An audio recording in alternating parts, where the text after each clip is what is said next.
আমি আপনাদের কাছে এসেছি আমার শ্বশুরের পক্ষে ধানের শীষ মার্কায় ভোট চাইতে।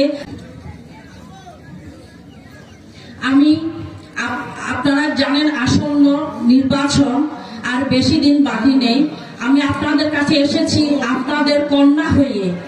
আমি আপনাদের কাছে এসেছি আমার শ্বশুরের পক্ষে ধানের শীষের নির্বাচনের প্রচারণায় সামিল হতে, ধানের শীষ মার্কায় ভোট চাইতে। আরেকটা কথা বলি আমার আব্বু আপনাদেরকে সালাম জানাইছে এবং ধানের শীষের পক্ষে কাজ করার জন্য আপনাদেরকে এটা উপস্থাপন করতে বলেছে। আপনাদের কাছে আমি এবং আমার পরিবার ঋণী, কারণ বিগত 40 বছর আমার আব্বুর রাজনৈতিক ক্যারিয়ারে আপনারা আমার আব্বুর পাশে ছিলেন। সেই মেম্বার থেকে ইউনিয়ন পরিষদ, উপজেলা চেয়ারম্যান পর্যন্ত আপনারা আমার আব্বুকে নিয়ে গেছেন, আমার ভাইকে ইউনিয়ন পরিষদের চেয়ারম্যান বানিয়েছেন, আমার চাচাকে মেম্বার বানিয়েছেন। আপনাদের কাছে আমরা কৃতজ্ঞ।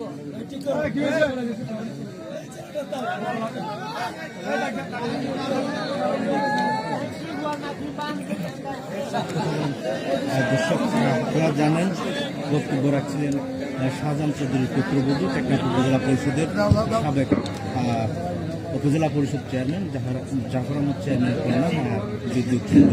আপনারা জানেন আবারও তিনি বক্তব্য রাখছেন। সাবেক সাংসদ শাহজাহান চৌধুরী বিগত 4 বারের এমপি ছিলেন। 4 বার মানে 20 বছর।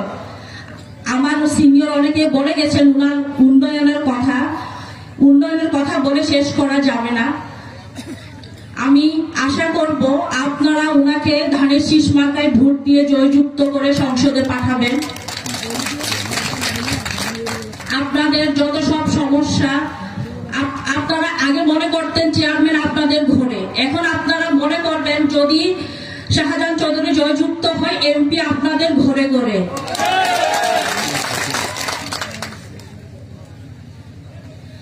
আপনাদের যত সমস্যা আছে আপনারা আপনাদের পক্ষ হয়ে, উনি এমপি হলে আমি আপনাদের পক্ষে আমি নিজে ওনার কাছে উপস্থাপন করব, আবেদন করব। আশা করি আপনাদের কোনো সমস্যা থাকার কথা না। পরিশেষে সকলে সুস্বাস্থ্য কামনা করে আমি আজকে এখানে শেষ করছি। বাংলাদেশ জিন্দাবাদ, ধানের শীষ জিন্দাবাদ।